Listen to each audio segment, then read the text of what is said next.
So the Bible reading is from 1 Timothy chapter 6. We'll just give you a moment to find that. 1 Timothy chapter 6, and it is just verse 17. 1 Timothy chapter 6 and verse 17. Command those who are rich in this present world not to be arrogant, nor to put their hope in wealth, which is so uncertain, but to put their hope in God, who richly provides us with everything for our enjoyment. Good morning. Who can tell me what this is? Pardon? Rabbit's head? No, not a rabbit. Anyone? Cat is closer, but no. Is it a skull? It is a skull, but that's not the answer I'm looking for. Okay, look at the power. Look how solid, how robust this is. So someone said dog is even closer. It is actually a badger. Yeah, Aaron's right. But nobody said what I was hoping they would say. It's very disappointing. I was hoping someone was going to say wolf. So, you did? Okay. It's not a wolf skull. It looks similar to a wolf skull, because they're quite closely related. But there's something else that looks much more similar to a wolf's skull, and that's the skull of an animal called a thylacine. I don't know how many of you have even heard of that. It's an Australian mammal that went extinct about 100 years ago, and it's sometimes called the marsupial wolf. And the reason is it so closely resembles a wolf. And the skulls in particular are so similar that even trained anatomists and zoologists can be fooled if they're looking at the skull of a marsupial wolf into thinking that they're seeing the skull of an actual wolf. And yet, the animals are not at all closely related. They're wildly different. The marsupial wolf is more closely related to kangaroos and koalas than it is to a true wolf. And the true wolf is more closely related to mice and elephants and whales than it is to a marsupial wolf. So it's very misleading. Two very, very different things. They look so similar. And we often find this, and if we're not paying attention, we can kind of fall for the trick and look at one thing and think we're seeing something different. Here's a much more serious example of the same thing happening. Right, consider two Christians. We'll call them Amy and Ben, just for convenience, A and B. Both of them go to church pretty much every week. Both of them are actively participating in their home groups in the middle of the week. Both of them volunteer at church. Maybe one of them helps with the kids' work and one with the worship. So if you look at the surface of these two Christians, you would think that their spiritual lives are very similar. You would think that they're living the same kind of way. But actually, my fictional two people that I've invented have very, very different things going on. They're both working hard, but Amy is working hard because she's trying to earn God's love. And she is trying to put in the effort and put in the hours and be at the meetings and make the contribution to earn the love of God.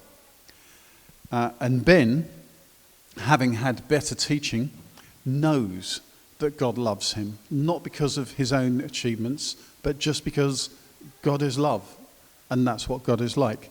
And in response to that, Ben is working just as hard as Amy, but his motivation is completely different. Do you remember Paul in 1 Corinthians 15 writes, "By the grace of God, I worked harder than all the other apostles, yet not I, but the grace of God that is within me." Now, he's not at all saying that because of the grace of God, because I know God loves me, I can just lie back and relax. That nothing could be further from the way that Paul lived his life. And yet his hard work, like that of Ben in this story, is based on it's a response to God's love. Whereas Amy seems to be doing all the same things, her life looks very similar, but what's going on in fact is she's doing a very unhealthy thing, which is trying to earn the love of the God who has already chosen to love her. So you see what I'm talking about here. They look the same, they're not the same. And the topic we want to look at today is how we ask God for things and receive those things. And the problem here is there are two things we can do that look very similar, but in their heart, they're very different. And they're kind of captured by that verse in 1 Timothy that Jonathan read out earlier. You remember that Timothy was a leader of a church, so the people Paul was writing about, they were both Christians, they would both have been church members, and both of them seem to be living in ways where they're confident that they're going to have everything that they need. They look very similar on the outside, but their hearts are very different. Because first of all, Paul talks about those who are rich in this present world, and the result is that they become arrogant because they put their hope in the wealth. And then he talks about those who put their hope in God, who richly provides us with everything for our enjoyment.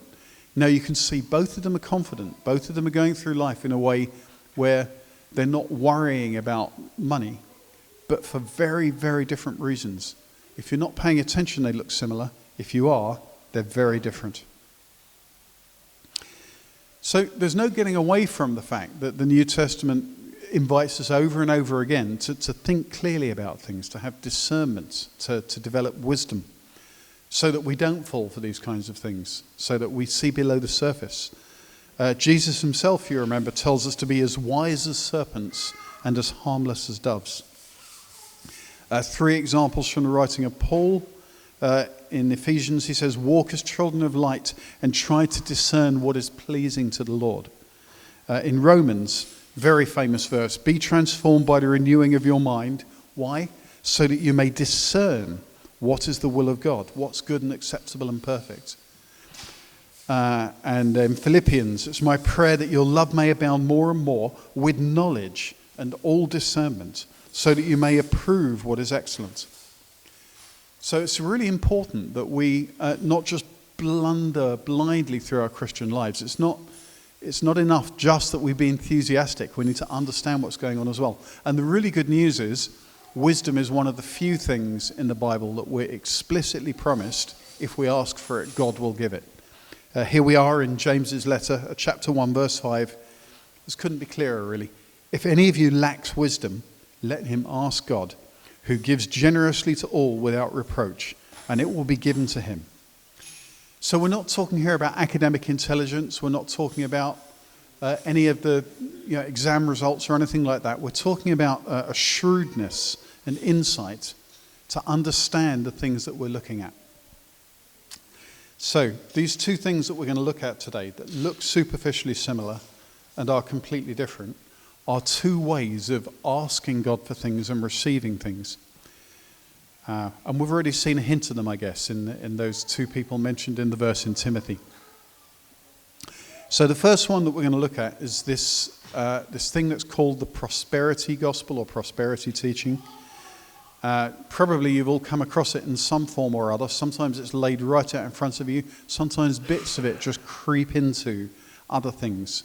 Wikipedia describes it as a religious belief that financial blessing and physical well-being are always the will of God for them, and that faith and positive speech and donations to religious causes will increase one's material wealth.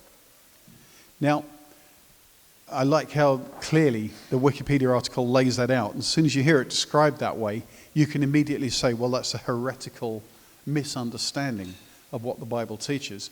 But of course, it's often much more insidious, and you won't have the whole thing laid out. You won't have someone turning up on YouTube and saying, today I'm going to preach a prosperity gospel. But you may hear someone who otherwise you respect their teaching just slip into this way of thinking in what they bring you.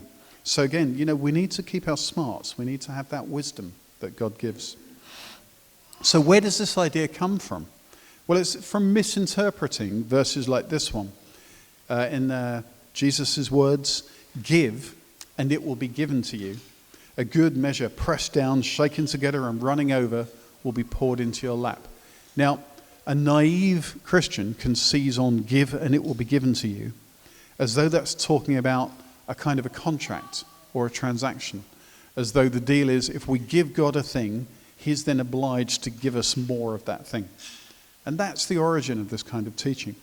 But as so often in the Bible, you just need to read the verses around that one, and you can immediately see what's actually going on and how it's being misread.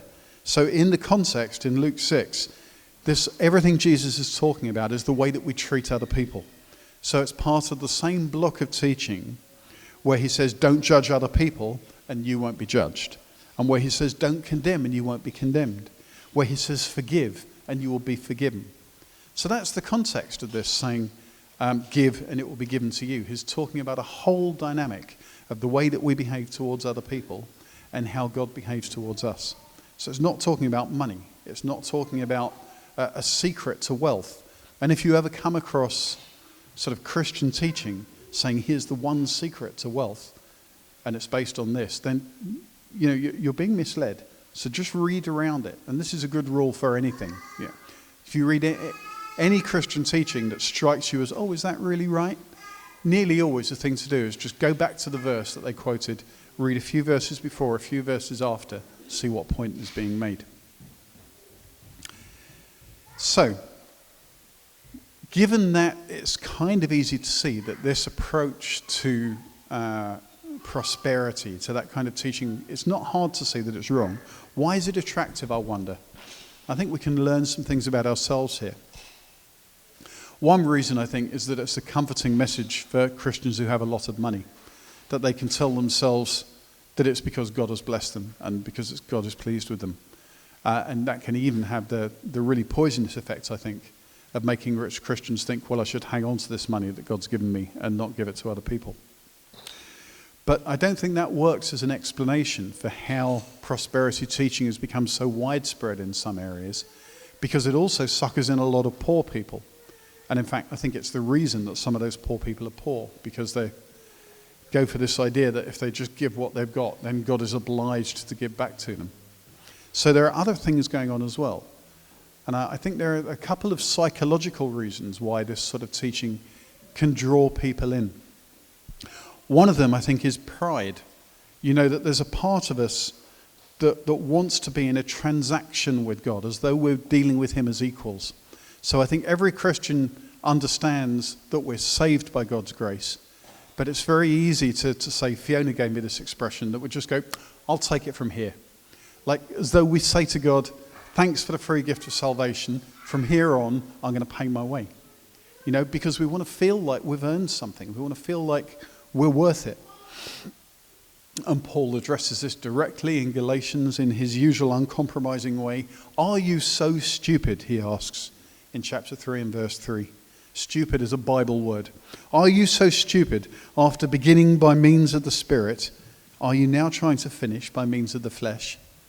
In other words, what God has begun by his goodness to you, are you now trying to continue by your own human effort? And earlier in the same passage, he just addresses them by saying, you stupid Galatians. And I always feel like that's such a good insult. So our pride, I think, is part of the reason that we can, even if we know better, we can get drawn into this transactional way of thinking in how we deal with God. And the other reason, I think, is that we all have a desire to be in control. And in many ways, it's a very healthy thing. You know, it's right that we should aim to be in control of our careers and of what work we do. It's right that we should aim to control our household finances. And there are lots of things that it's right that we should control. That's part of being an adult. But as soon as we start to slip across that and think that we want to be in control of our relationship with God, we've completely misunderstood the nature of things. So I can understand why it's tempting to think if I do a certain thing for God, then by some divine equation, he's obliged to do this other thing for me. But it's so completely mistaken. And the best way to see how it's mistaken is to go back to the biblical metaphor that we see over and over again of us as being God's children. Now, if you imagine a young child, it's right that child should have control over certain things, like how they play with their toys. So if you give a kid some wooden blocks and you're thinking they should be making a tower out of these, and instead the kid decides, no, what I want to do is make a straight line and drive a car along the top of them. That's good. The child should be in control of how he or she plays with those blocks. But if the child then generalizes and thinks that he should be in charge of his parents, then he's fundamentally misunderstood the relationship. because the parents are the source of all the good things, and the parents have the wisdom, the parents have the understanding of what needs to be done. The child cannot control the parents, and even if the child could control the parents, it would certainly not be good for that child. You know, I remember when I was a kid, I would have just eaten nothing but chocolate if I'd had my way.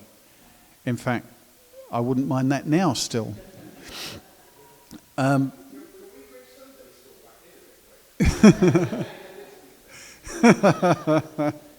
Yeah, exactly. So children will not make wise decisions for themselves because they're children and they don't know anything. But they stand in the same relation to their parents as we stand in relation to God. And in just the same way, if we think we can make decisions for ourselves, and if we were able to control God so he had to do things our way, that would not work out well for us. It's not just that he's more powerful than us and can't be manipulated, it's that he's wiser than us and shouldn't be manipulated. So those, I think, are the reasons why this approach to trying to control how God deals with us are so appealing. So to summarize again, I think it's comforting for rich people. I think it appeals to our pride, and I think it appeals to our sense of wanting to be in control.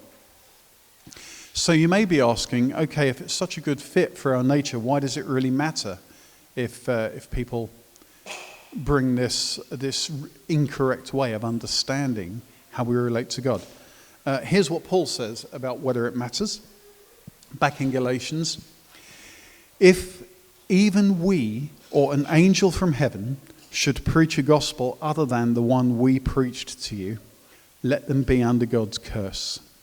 As we have already said, so now I say it again, if anybody is preaching to you a gospel other than what you accepted, let them be under God's curse. Gosh, those are hard words. He is not holding back. And what was the gospel they accepted? It was the gospel of grace. It was the gospel that God's goodness was the source and the beginning of everything important in the physical universe and in their lives, and that the source of our ongoing lives now. And the alternative gospel he's talking about is the one that we can take control for ourselves, and that it's down to us. Now, when Paul is that harsh on something, I think we can learn from that and go with it. It's important. Why? Because it takes the focus away from where it belongs, which is the goodness of God, and fixes that focus on a lie, which is the idea that we're in control and that God is in any way subject to us. So in a moment, I'm going to switch to talking about what the right way to think is about asking God for things and receiving them. Before I do, I just want to tell you a story I heard about a Christian conference happening somewhere in Southeast Asia. I can't remember if it was Thailand or South Korea. And they'd invited a big-name American preacher to come and do the talk. And they were doing simultaneous translation from English into the local language. And they found to their horror, as this big name started talking, that he was bringing this false gospel of prosperity. And so what do you do in that situation? They could have stopped him and brought it screeching to a halt and had a whole big scene. Or even worse, I think, they could have just kept quiet and let him finish and deal with it afterwards. They did, I think, a really smart thing. They just mistranslated his talk. So he was saying these heretical things here, and the Southeast Asian translators were saying the reality. They were telling people the reality of what God is like and how he gives to us. So I like that, and I hope nobody needs to dub over the recording of this. Okay. So, how do we ask God for things? How do we receive them? How do we expect him to give us these things without falling into the trap of this kind of prosperity idea where we feel like we're in control of God? Because, you know, every heresy starts out as a distorted version of something true. And the thing that's true here is that we should ask God for things and we should expect them. Jesus taught us exactly that. Here we are in the Sermon on the Mount, very familiar words. Ask and it will be given to you. Seek and you will find. Knock and the door will be open to you. For everyone who asks receives, the one who seeks finds, and the one who knocks, the door will be open to him. So, was I wrong in the first half of this message? Are we being told, ask God for things and he's obliged to give them to us? No, I was right all along.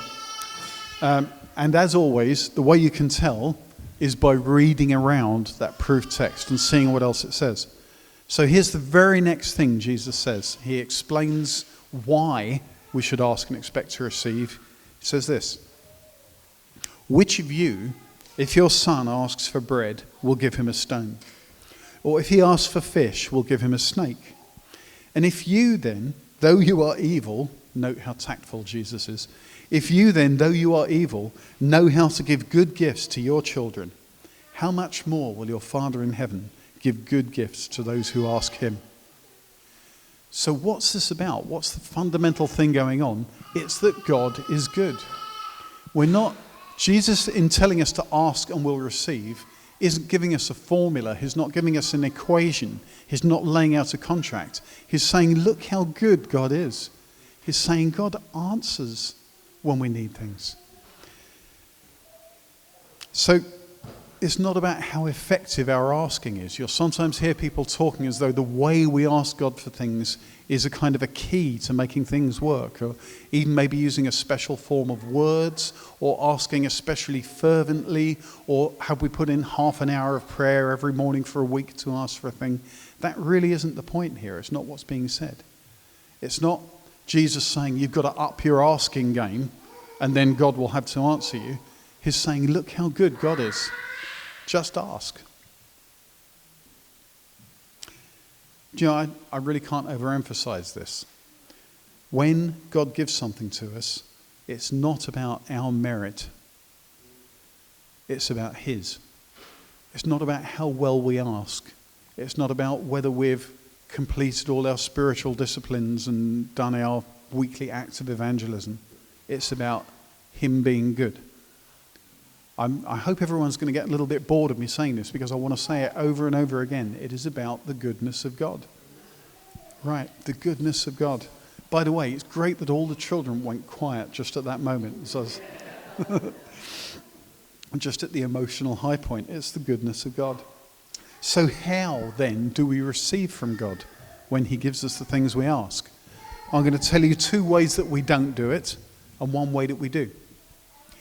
Here's one of the ways we don't receive from God, not like a customer using a vending machine. So if you use a vending machine, you put your money in and the machine does what a machine does. It has no choice in the matter. It's just electricity flowing through circuits.